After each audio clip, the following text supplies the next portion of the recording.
Lord, to pass across. You help me, Lord, to pass across your word. And Lord, speak to us in the name of Jesus. You are blessed us. And Lord, we pray our blessing shall be permanent. Our brethren are on the way, Lord, they will get home safe and sound. Amen. It shall be well with them in the name of Jesus. Building a lasting ministry.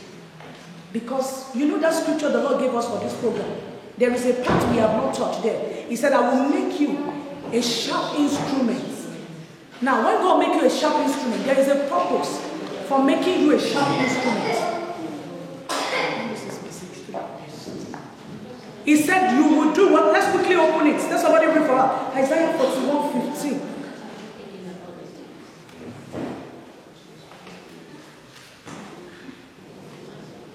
Isaiah 41:15. Then I read Isaiah 28. You know, God is just taking us in Isaiah in this program. Praise the Lord. Isaiah 41:15 says, behold, I will make you a new sharp threshing instrument, having teeth. Now, this is your purpose. That's what we are going to now. How you will be able to fulfill this ministry and do it well. Thou shalt thresh the mountain and beat them small, and shall make the hills as sharp. Thresh the mountains and beat them small, and thou shalt make the hills as sharp. Isaiah 28, verse 16. Isaiah 28, verse 16. Therefore, this is what the sovereign Lord said. Look, I am placing a foundation stone in Jerusalem, a firm and tested stone. I'm reading from NLT. This is one of the scriptures God gave me when he called me into the ministry. It is a precious cornerstone that is safe to build on. Whosoever believes need never be shaken.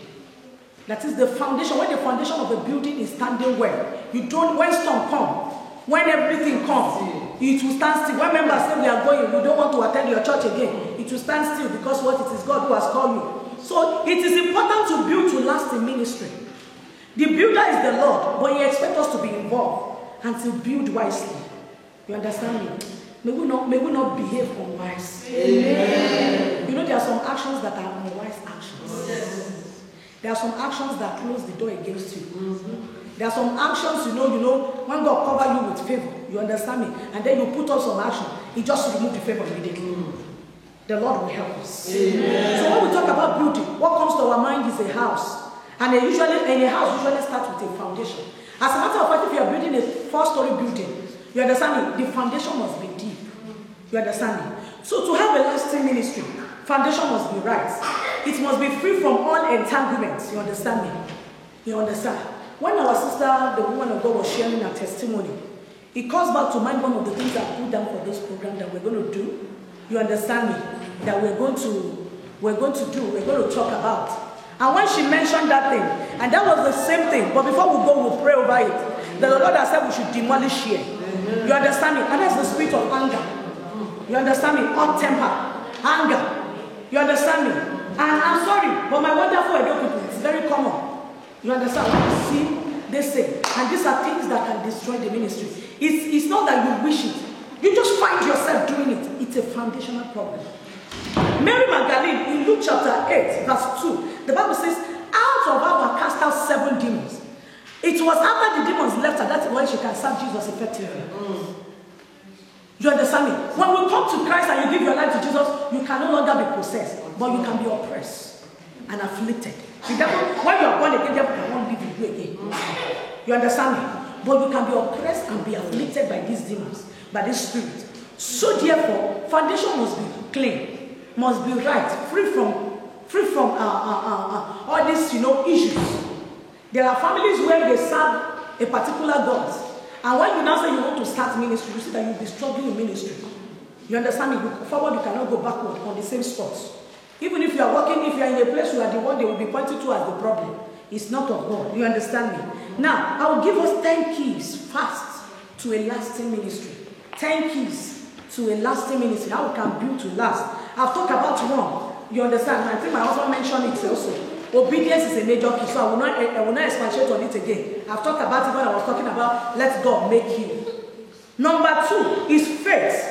Faith. Hebrews 12 verse 1. Jude 1:2. The Bible says we should build up our faith, on our most holy faith. In Hebrews 11:1. You understand? It tells us that faith is the evidence of things not seen. It's Hebrews 11:1. Sorry, it's a mistake what I typed in.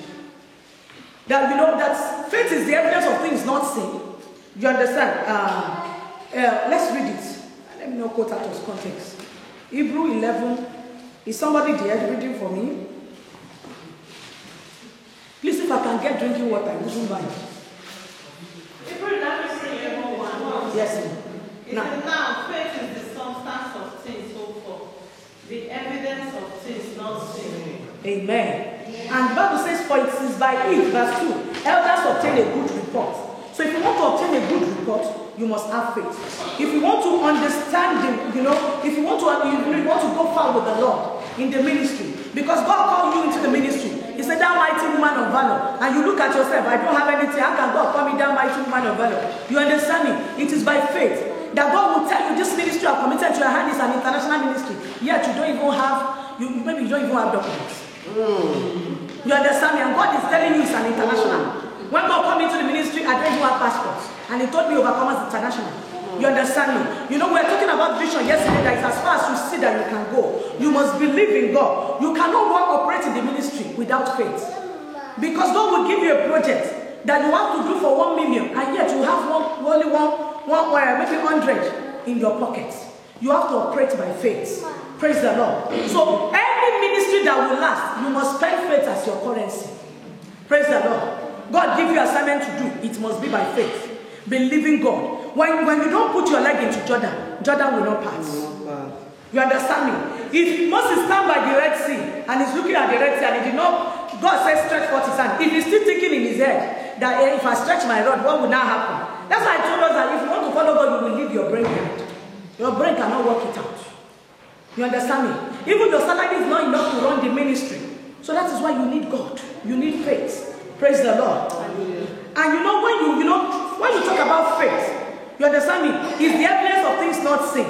But there is another word that is synonymous to faith that we need it in the ministry, and that is trust. Trust is based on evidence. As a result of what has happened before. You understand me? When God called you into the ministry, He said you give you a 1-day project. You understand me? You didn't have little money, but people gather money together. They blessed you one way or the other. The program was done. The next time, God said you should do it for 2 days. You know your faith will rise and say, you are basing your faith on what has happened before. And do you know something? The word of God is complete. We can trust the word of God. Amen. Any project He gives to us, anything He has us to do, we can trust Him, to bring His word to pass in our life. Amen. Praise the Lord. Hallelujah. The book of 1 Samuel chapter 17 verse 37. 1 Samuel 17 verse 37. When David was faced with Goliath, he remembered how God had delivered him. And he said, God who delivered me then will deliver me now. So therefore we should learn, rely on the victories of the past, to trust in God. Remember what He has done before. If He has done it before, He will do it again. I say He will do it again. Amen. He will do it again. Amen. He will do it again. Amen. For you and for me, in the mighty name of Jesus. You are blessed, my Lord. Amen. Number 2. Okay, I put down 2 scriptures here, Proverbs 3:5 and Luke 5:5. You understand me? Trust God. Follow His instruction. Anything God tells you to do, by faith, just trust Him. The number 3 key, I've talked about obedience, I've talked about faith, is humility. 1 Peter chapter 5 verse 6. The Bible says that God resists the proud. When we say you are humble, it means you are not proud. You are not arrogant. You are teachable, correctable. You understand me? Humility is having a feeling of insignificance. You think, who am I? You understand me? It's a feeling to submit yourself to God. So that and to tell God, I cannot do anything without you. Let me tell you something. The Bible says that without God we can do nothing. John 15:5. Without God we can do nothing. Pride is a killer. So deal with it no matter how little. Deal with that pride before that pride deals with you. Many years ago when they say, you are proud, you are this, you are that, my sister will say, when they tell you you are proud and you refuse to accept it, it shows you are proud. Yes. That's the truth. You understand me? You say you are proud. Holy Spirit, help me.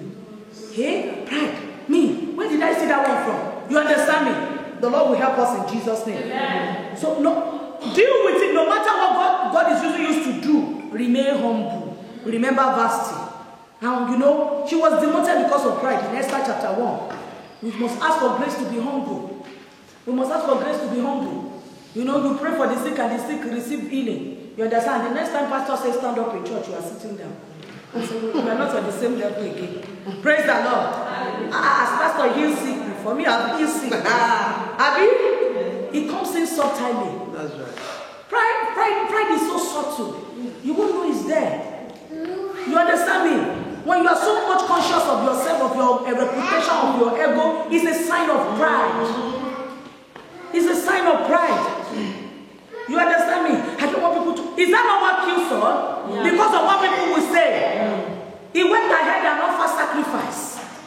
And that was how God took away the kingdom from him. The kingdom that he did not even deserve in the first instance.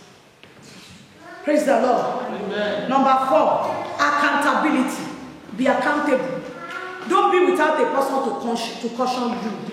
Have a guide. We talk about mentorship in this program yesterday.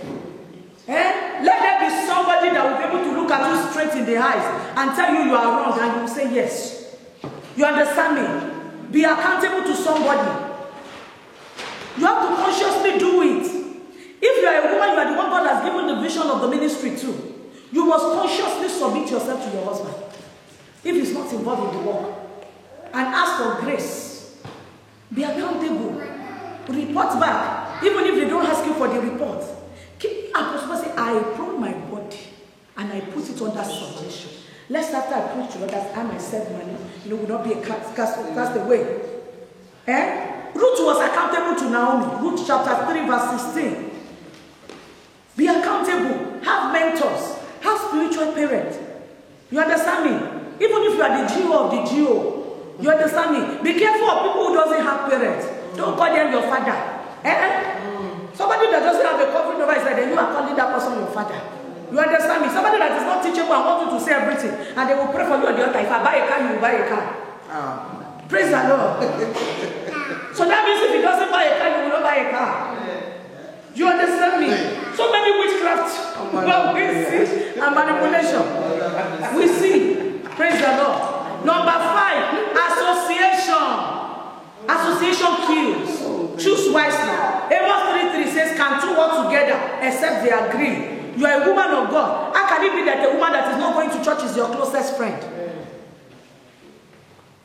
How can it be that a person that is not going to church at all is the one you talk to every day? And you share things. You say, that church, let us go again, sit down at home. Praise the Lord. Don't line up with fools. Proverbs 13:20. Bible says that the companions of fools, they will perish. You know, in the other group, they talk about Abigail and Nabal. The man was a foolish man. They don't write foolishness in the head like this. You will see it in action. No matter how beautiful or handsome you look.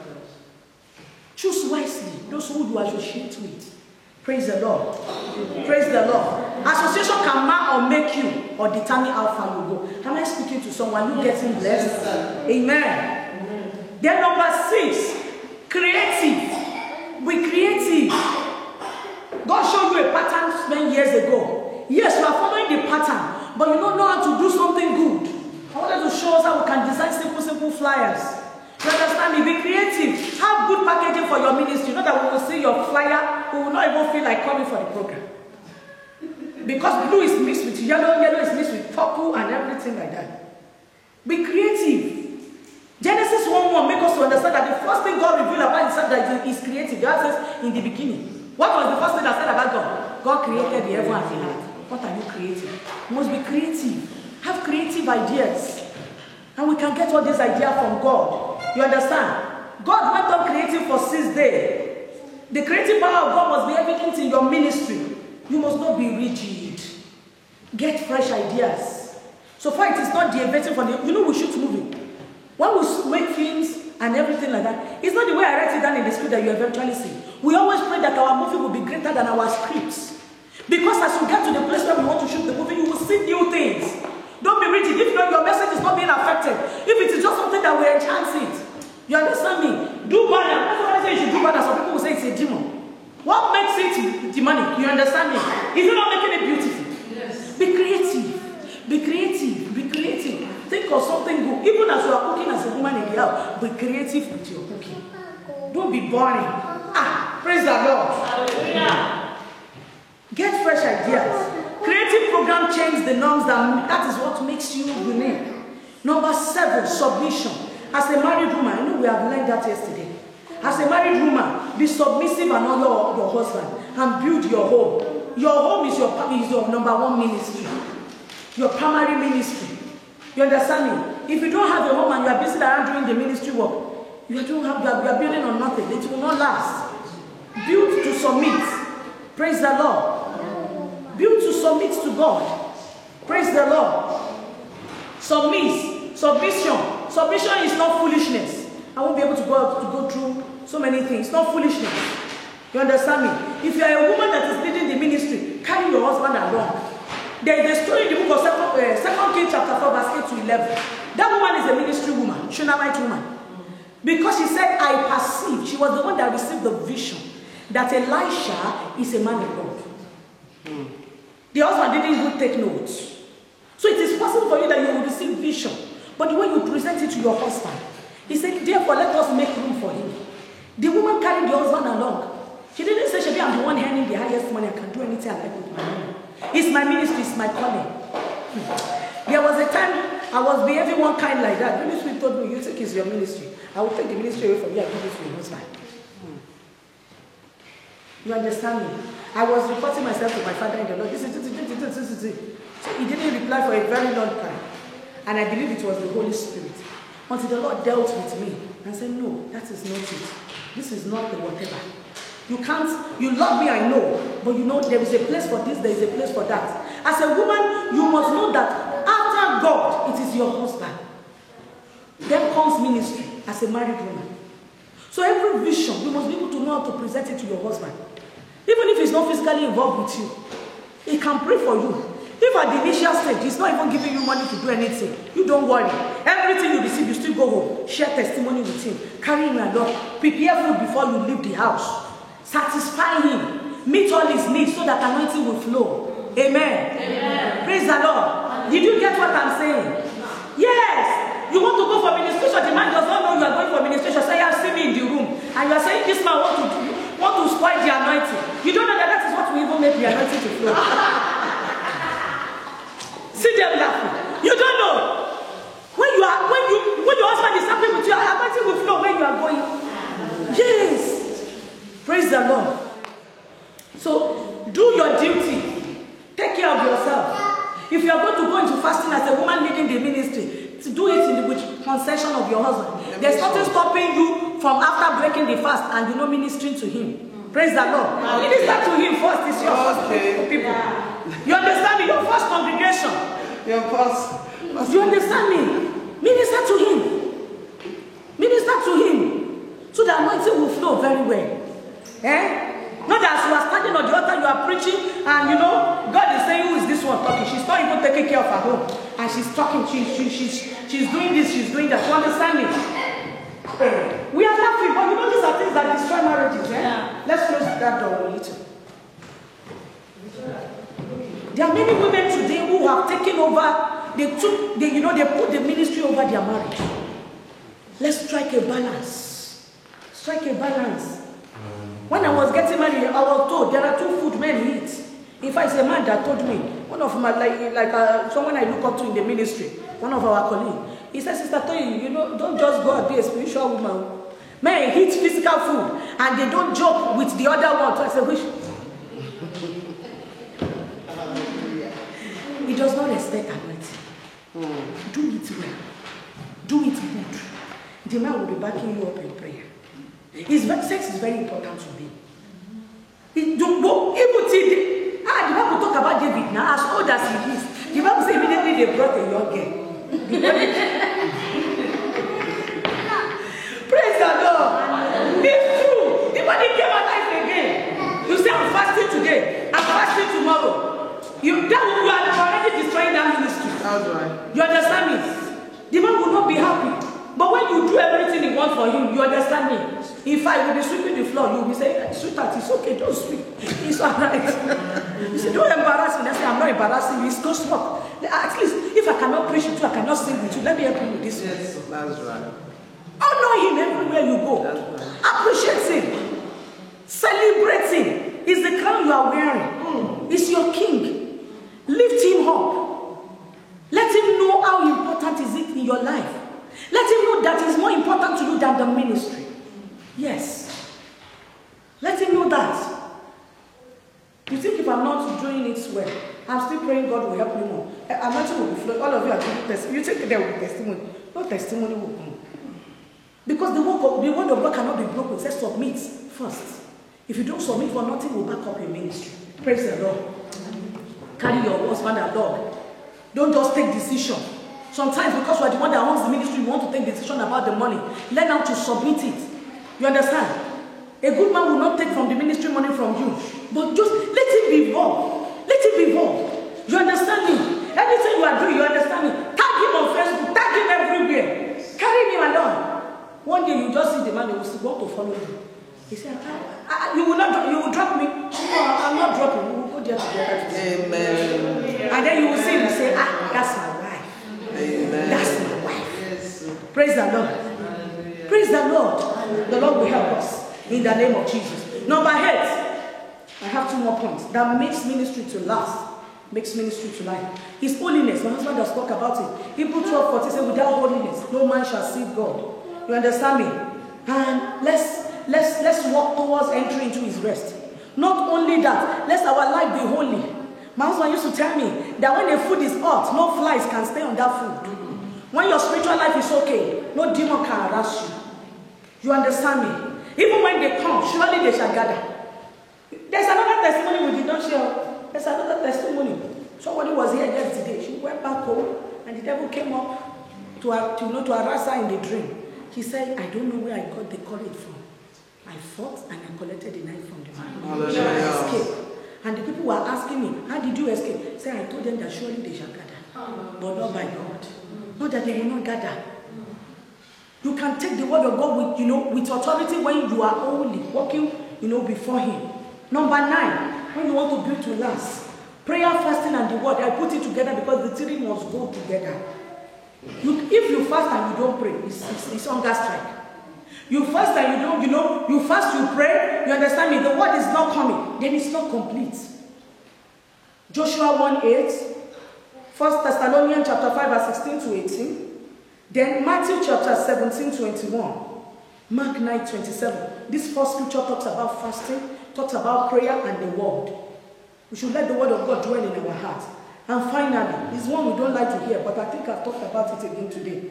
That building to last. That is number 10, giving. Luke chapter 6, verse 38. Give, it will come back to you. Any ministry that will last must be a giving ministry. You must learn how to sow seed on behalf of your ministry. Praise the Lord. Give. You understand me? Give, and it shall be given unto you. You don't give, you don't receive. Let our hand not be like this. You understand me? Spend people, God will deliver us. Amen. Abi? Let's give. It's not in the size. At least, Shunammite woman gave. Sarafat woman gave. They gave. They gave what they have. You understand? Imagine if the Shunammite woman, as rich as she is, she cannot give Elijah anything, or she has been ignoring Elisha. Will Elisha have come into her house? Will she have received the miracle of a baby? Sarafat woman, that was the thing that she had. She gave what she had. So don't tell me you don't have anything. You have something to offer. Sow seed.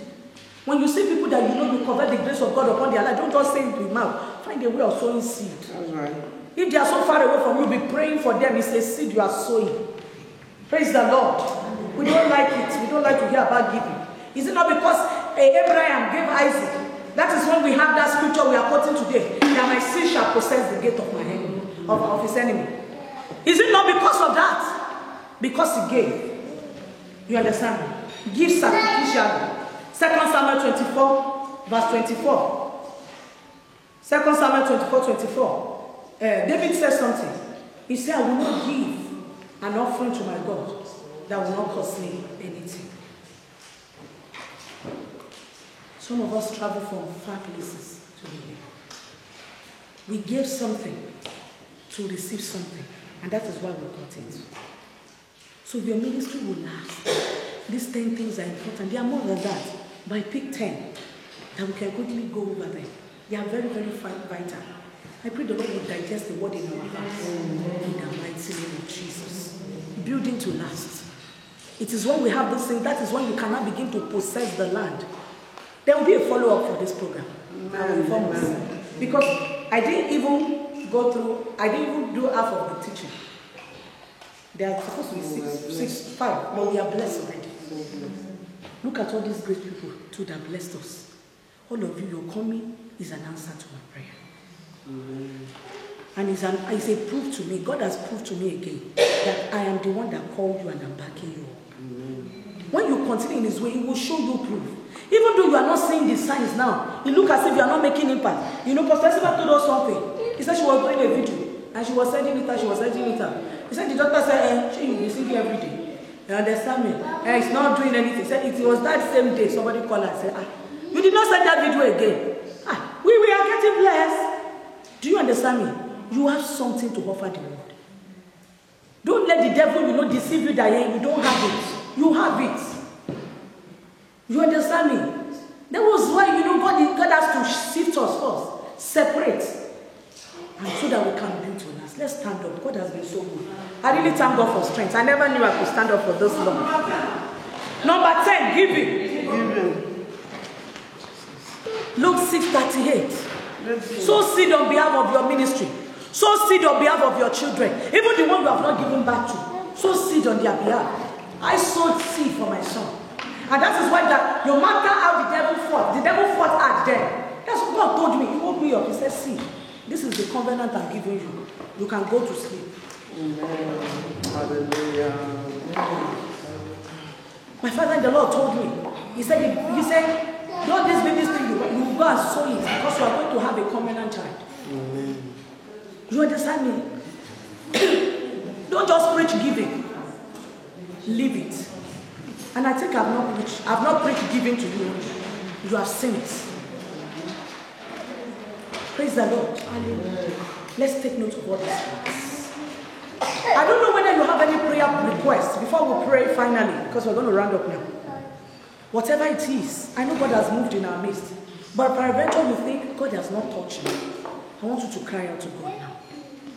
What is it that you want God to do for you? The rest of us are supposed to pray that, Father, help me to build to last. And help me to build to enter into rest. That I will not labor loss. Lord, I will not labor loss. My labor will not be in vain. In the mighty name of Jesus.